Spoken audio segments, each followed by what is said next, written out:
since the 1950 Yankees swept the Phillies, and although Red Sox fans would say, no, wait a minute, how about the 54 Giants? They were big underdogs against the Indians, and of course the Giants won in 4 straight. Big year for sports in Boston. Patriots in the Super Bowl, Celtics in the NBA championship, and now the Red Sox in the World Series. I have to go with the Mets for 2 reasons. Number one, I have to disagree with Rick Dempsey, in all respect to Rick, who we had on earlier.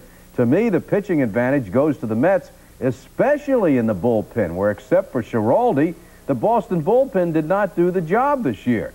And second, because of the designated hitter rule this year, Don Baylor, you're talking about a guy with 31 home runs and 94 RBIs, he won't even play in 4 of the 7 games, the 4 games at Shea Stadium, except perhaps for pinch hitting 1 time in each game, or if he does play first base in place of Buckner. But if that happens, then you lose Buckner. The pick here, I think the series will end Thursday in Boston. The pick, the Mets, 4-1. All right, changing the subject a bit. Did you see last Sunday's 49ers-Vikings overtime game? The Vikings won the flip, moved downfield, kicked the field goal, the game was over, and the 49ers never touched the ball in overtime. Let's go to the videotape. First of all, the Vikings won the flip, and as usual, of course, when you win a flip in overtime, you receive. They received. Rufus Best returned it to the 38-yard line. Then there was Tommy Kramer passing to Anthony Carter, put the ball on the San Francisco 38. A few plays later, Chuck Nelson came in, 37-yard field goal, and the game was over. And the 49ers never touched the ball in the overtime. That would be like in the World Series, if the game is tied, the visiting team scores in the top of the 10th, and the game ends. And the home team never comes to bat in the top of the 10th. Well, this is no good. Change the rules. Simple. In overtime, both teams must touch the ball at least 1 time. After that, fine. All bets are over. All right, let's go to the videotape, the plays of the week. First of all, the plays from the playoffs. Here we go. The best catch by a second baseman, Bill Doran, in game number 1. The best play by a first baseman, Keith Hernandez of the Mets, game number 1, the throw to Gooden, robbing Doran. The best play by a third baseman, Ray Knight, game number 1, gets up and throws out Glenn Davis.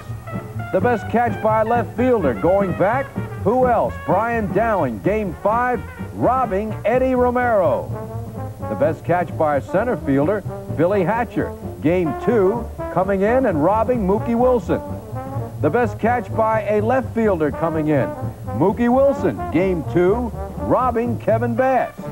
The best cue shots off the bases. First, Doug DeCinces, game 3, and bong off first base. And then Wade Boggs in game 7, and there it is, bong off the second base. It's early, but here we are. The hockey fight of the week, Don Jackson of the Rangers, Scott Stevenson of the Caps. Where else can you see 2 sports for the price of 1? The best throw of a tennis racket, John McEnroe, Scottsdale Open.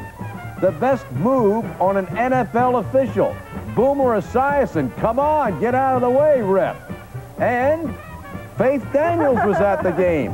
Who says the Mets are number 1? Or the Red Sox number 1? No, Faith Daniels is number 1. Now, wait a minute. Yes. Finally, yes. You talked about all this celebration in the clubhouse. Yes. Well, we've seen the Red Sox and the Mets in the clubhouse, but here is a different situation. It took place in the Mets clubhouse. So let's go to the videotape and listen as Mets center fielder Lenny Dykstra gets ready to do an MTV commercial. We're at, though, right here. You did it fine. This is World Series weekend on MTV.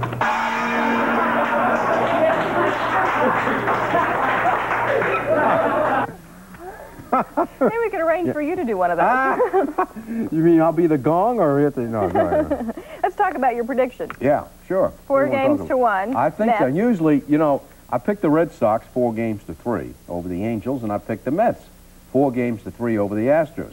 I usually go for close playoff games, but I've got to tell you, to me, the pitching, it's open and closed. I mean, except for Clemens. You've got to go with Clemens was off the first 2 games. And he can't pitch in game 1 because he pitched in the last playoff game. The Mets starters, I think, have it over the Red Sox starters. But the bullpen, there is no comparison. I saw about 150 Red Sox games this year. Except, again, for Schiraldi, their bullpen is not that good, and that's going to be a big part in the series. See Warner sitting at home keeping track. Well, there was 139, there was 130. Keeping track of all those 150 I'll games tell you what, watched, huh? there is one big difference. In the Astro-Mets series, Carter and Ashby threw out only 4 out of 16 guys. That's different. Gedman is one of the best catchers in baseball. He threw out an unbelievable percentage. He threw out 44 out of 86 guys. It's better than 50%. So the Mets will not run on Gedman. We shall see very shortly how your prediction comes out. Although, you know, you weren't so hot in picking the playoffs. You got, what, 1 team out of 4? Oh, 1 out of 4, yeah, from April. That's right. Can't let you forget that. We'll be back in just a moment.